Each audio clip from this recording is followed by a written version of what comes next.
A couple of years ago, my fiance, who was my boyfriend at the time, had his sister invite us to her wedding down in San Diego. We're from New York City, so at first we had the idea to just catch a flight. But then I was struck with a fun idea. I brought up how we could leave a few weeks early and take a leisurely road trip instead. So, by the time we arrived in California, we could take a few days to rest and recharge before the ceremony. I had never really been outside of the East Coast, so I was excited about the idea of being able to take in new sights. You wouldn't be able to see much from 30,000 feet up in the air. After some discussion, we decided that if we were to do such a thing, it would be most convenient to rent a car and return it upon our arrival, instead of just taking our own vehicle. From there, we would simply take a flight home, sparing us from having to take the time to drive all the way back. So, when it came time to leave, we got our rental car, packed our things, and did the standard routine check of making sure the stove, oven, and lights were off, and being sure that the house was locked and left. Most of the trip went as expected. We had our fun days of stopping in different destinations, like Indianapolis and St. Louis, visiting the multiple attractions they had to offer, and our not-so-fun moments of getting caught in heavy traffic, or having to stay in a hotel that was a bit beyond our budget. Regardless, it was pretty cool to be able to experience things I had never had the chance to before. Overall, things went pretty smooth. That is, until we hit New Mexico. It was nighttime, and we ran over something. I'm not sure what it was, but it was enough to cause one of our front tires to pop, and the car was practically bouncing from the roughness that ensued. We pulled over and went to check out the damage. The whole tire was practically shredded, hanging onto the car by a thread. We went to look for a spare tire, and my heart sank as we soon discovered that there wasn't one.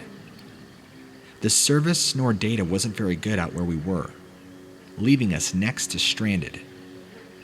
The good news was that the GPS attached to our car used satellites instead of cell towers, so it was still operating just fine. The bad news was that it used the car as its power source, so it would be rendered useless if we took it out. My fiancé then had an idea. He took out his phone and opened the Notes app and copied the directions to the nearest town. It was about 5 miles out. Upon getting there, we could hopefully find a place to stay and have enough service to call the rental company to let them know about the car and see what we could do from there. We wanted to wait a bit before doing that though, just to see if we could flag down another car to speed up the process. After about 15 minutes or so with nothing, we decided to make our journey on foot. Both of us were very nervous about leaving so many of our belongings behind in the car, but with how much we had packed, it was impossible to take it all with us. We locked the car, of course, but that didn't mean it was impossible for somebody to shatter the windows and haul our stuff out, including my dress and his suit, both of which were rather expensive. A few minutes into our journey, I could make out the silhouette of a man running some distance away. It was late, but considering I was with my fiancé, I wasn't exactly scared.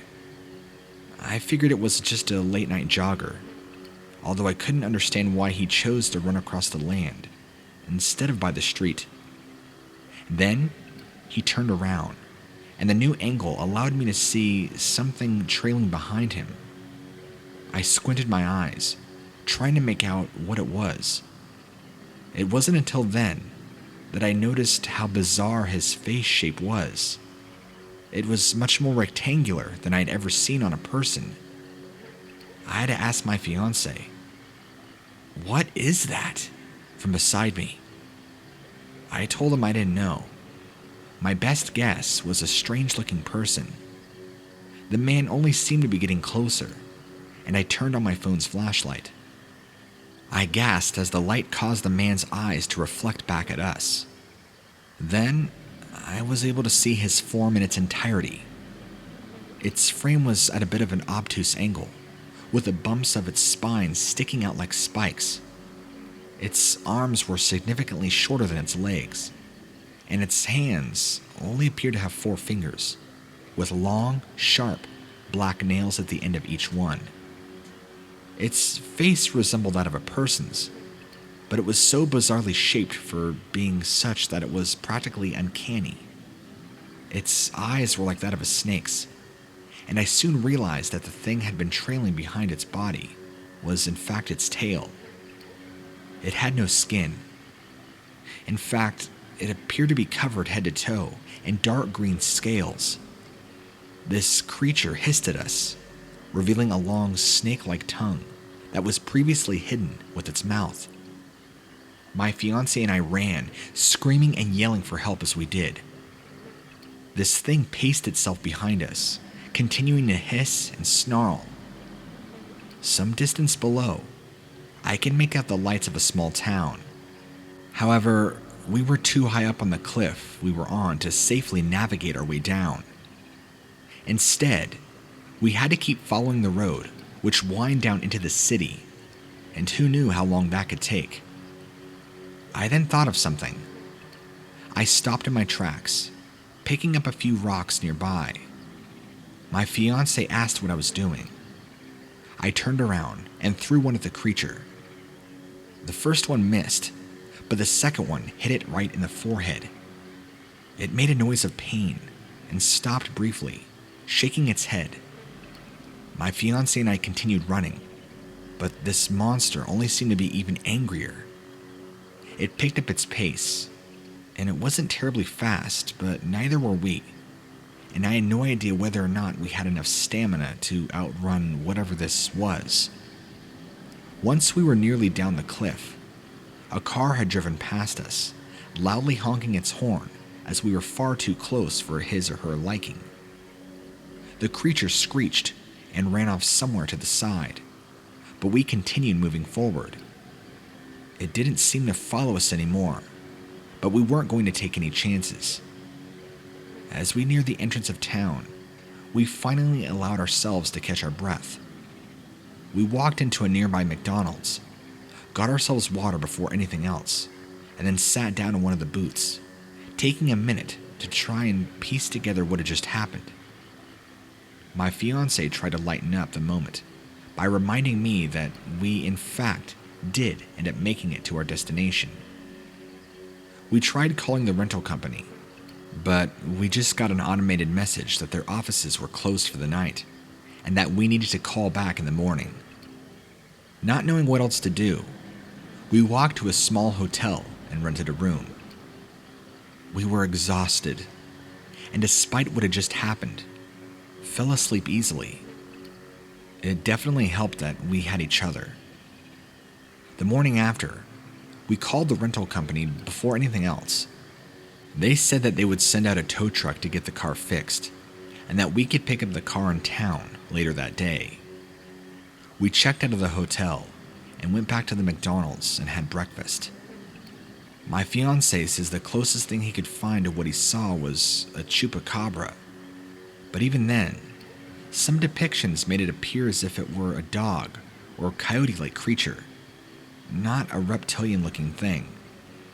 So we were left pretty stumped as to what the hell it was. Whatever the case, I was just glad it wasn't after us anymore. We spent the day wandering around the town as we waited for that call if our car was fixed, but there really wasn't much to see. When we finally received the phone call, we picked up our car and made sure everything was still there. When it appeared to be fine, we stopped by a gas station to pee, fill up the car, and get some snacks. When we were ready to get back on the road again, both of us let out a little laugh as we realized that we would have to return to the same place we were chased down in order to get back on track for San Diego. Upon our return to the road, I swore I could see webbed footprints lightly imprinted in the more sandy areas of the terrain. But I just shook my head and let myself relax, putting my feet up on the dashboard. The rest of our trip was fine, and we managed to make the best of it despite what had happened. By the time the wedding ceremony came around, we found ourselves telling the tale over and over again to different groups of people. A lot of people didn't take it too seriously, as to be expected, and to be fair, neither did we. Pretending it was just something stupid made it easier to cope with, I guess. A lot of people brought up the chupacabra thing, just like my fiancé did, and others joked it was somebody from the town trying to scare away the tourists. You know, the whole Scooby-Doo thing. We eventually flew back to New York, and it never really came up beyond that point. After all, we had other things to attend in our lives, like our jobs and social events. Still, it wasn't long after before my fiancé proposed to me, and I do think that event, along with the inspiration from his sister's wedding, played a heavy role in his decision to do so. Maybe I'm reading a bit much into it, but to me, it symbolized that life could throw all sorts of crazy stuff at you, and that if you can handle such an intense experience with a person you love and make it through okay, then the two of you could take on anything. Things like bills would be nothing in comparison to what we went through. Anyway, I've never returned to the Southwest region since, and I don't really plan to. I'm not exactly scared of stumbling upon that reptile man again, considering it was in rural New Mexico, and I don't exactly have a reason to go back there. Still, it makes me wonder what other kinds of creatures are out in the world, waiting for unsuspecting victims to come across them, perhaps even where I reside. Whatever the case, I'm just glad I live in a place where there aren't many reptiles, or reptile men.